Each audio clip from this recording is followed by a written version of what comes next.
Hi అండి, అందరికీ నమస్తే. Welcome back to our channel Hannu Geet world. ఈరోజు హన్ను గీత్ వరల్డ్ కిచెన్లో రిచ్ ప్రోటీన్ ఫుడ్ అయిన మిల్ మేకర్తో కీమా ఏ విధంగా తయారు చేయాలో చూపించిపోతున్నాను. ఇది అన్నంలోకి కానీ చపాతీ, రోటీ, పుల్కా దేనిలోకైనా సరే అచ్చం నాన్ వెజ్ ఫీల్ని ఇస్తుంది అనమాట. అంత బాగుంటుంది సైడ్ డిష్గా.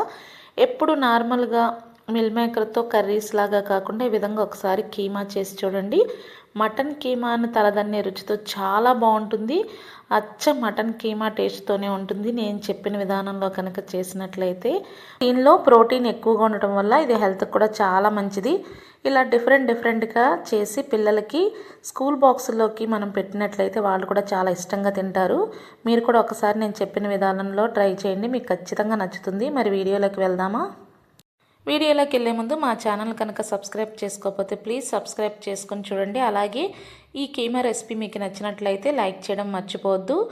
ఇప్పుడు నేను ఈ కీమా కోసం 1 కప్పు మిల్ మేకర్ని తీసుకున్నాను. నేను పెద్ద సైజులో ఉన్నవి తీసుకున్నాను. మీ దగ్గర ఏవి అవైలబుల్గా ఉంటే అవి తీసుకోవచ్చు. ఇప్పుడు వీటిని వేడి నీళ్ళలో వేసి ఒక 5 నిమిషాలు నానబెట్టుకోవాలి. కాబట్టి ముందుగా నేను స్టవ్ ఆన్ చేసి ఒక గిన్నెలో 1 గ్లాస్ వరకు వాటర్ని వేసుకున్నాను. దీన్ని మరిగించుకోవాలి. ఇలా వాటర్ని స్టవ్ మీద పెట్టుకున్న తర్వాత దీనిలో ఒక చిటికెడు పసుపు, అలాగే ఒక పావు టేబుల్ స్పూన్ ఉప్పు వేసుకుని వాటర్ హీట్ అయిన తర్వాత మనం ఈ మిల్ మేకర్ని దీనిలో వేసి ఒక 5 నుంచి 7 మినిట్స్ వరకు ఉంచుకోవాలి. ఎప్పటి వరకు ఉంచుకోవాలంటే మనం మిల్ మేకర్ని చేతితో పట్టుకుని నొక్కితే కనుక స్పాంజ్ లాగా మెత్తగా ఉండాలన్నమాట. లోపల గట్టితనం ఏమీ లేకుండా లోపల వరకు నాని మనకి మెత్తగా ఉండేంత వరకు ఉంచుకుంటే సరిపోతుంది. ఇప్పుడు నేను దీన్ని పక్కన పెట్టుకుంటున్నాను. చూడండి, 5 నుంచి 7 నిమిషాలు ఉంచుకున్న తర్వాత వీటిలో ఉన్న వాటర్ని ఈ విధంగా జల్లెడలో పోసుకొని వడగట్టుకోవాలి. ఇప్పుడు చూడండి, మిల్ మేకర్ని పట్టుకుంటే ఎలా ఉందో చూసారు కదా. ఇలా నొక్కితే లోపల గట్టితనం లేకుండా మెత్తగా ఉండాలన్నమాట. అంతవరకు నానబెట్టుకుంటే సరిపోతుంది. చూడండి, విడలు తీస్తే ఎక్కడ లోపల గడ్డలాగా లేదు కదా, స్మూత్గా అయిపోయింది. ఇంతవరకు ఉంచుకున్న తర్వాత మనం దీనిలో ఉన్న వాటర్ని అంతా కూడా మనం చేత్తో ఒత్తుకుని పిండేసుకోవాలి. ఇలా పిండుకున్నప్పుడు మిల్ మేకర్ని పూర్తిగా చల్లార్చిన తర్వాత పిండుకోండి, లేదంటే చేయి కాలుతుంది కదా.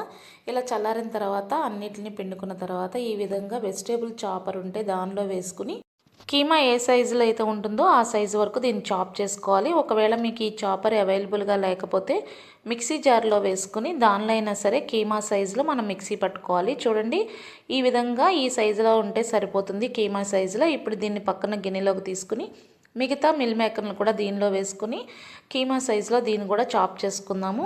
ఇప్పుడు మనకి కీమా అయితే రెడీ అయిపోయింది. ఇప్పుడు దీనికోసం ఒక మీడియం సైజు ఉల్లిపాయ, అలాగే 2 పచ్చిమిర్చిని సన్నగా తరిగి పక్కన పెట్టుకుందాము.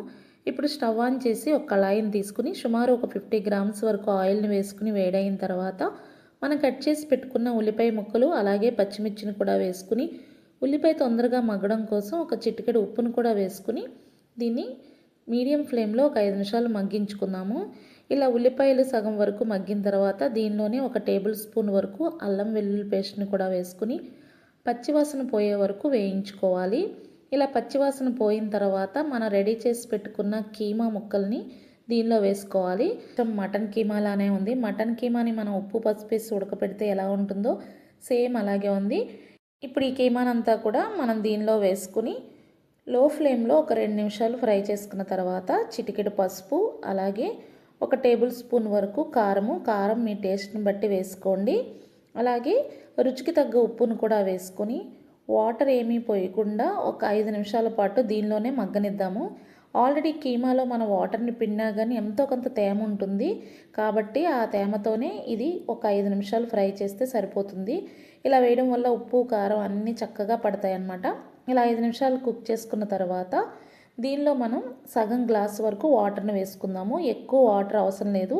అదే మటన్ కీమాలో అయితే మనం ఉడకడానికి ఎక్కువ వాటర్ అవసరం అవుతుంది. కానీ ఈ మిల్ మేకర్ కీమాలో ఆల్రెడీ మిల్ మేకర్ని మనం వేడి నీళ్ళలో వేసుకుని నానబెట్టుకున్నాం కాబట్టి అది ఆల్రెడీ ఉడికిపోయింది కాబట్టి మనకి ఎక్కువ వాటర్ పట్టవు. సగం గ్లాసు వాటర్ వేసుకుంటే సరిపోతుంది.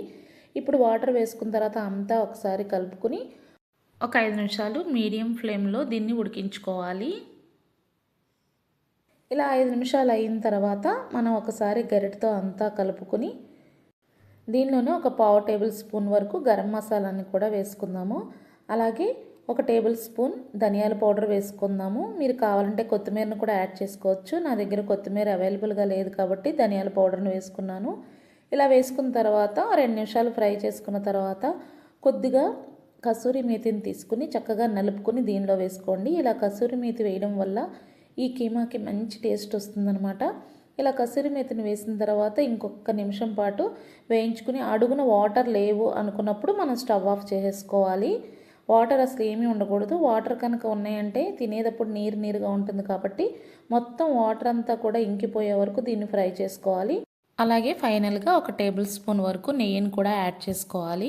ఇలా నెయ్యిని వేసుకోవడం వల్ల టేస్ట్ చాలా బాగుంటుంది.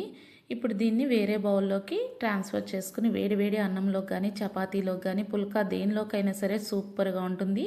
నాన్ వెజ్ తినని రోజుల్లో నాన్ వెజ్ ఫీల్తో తినాలనిపిస్తే ఈ విధంగా చేసుకోండి. చాలా ఈజీగా అయిపోతుంది, తక్కువ కాస్ట్తో. అచ్చం మటన్ కీమా టేస్ట్తోనే చాలా బాగుంటుంది. మరి మీరు కూడా ఒకసారి ట్రై చేసి మీకు ఎలా కుదిరిందో కామెంట్ సెక్షన్లో తెలియచేయండి.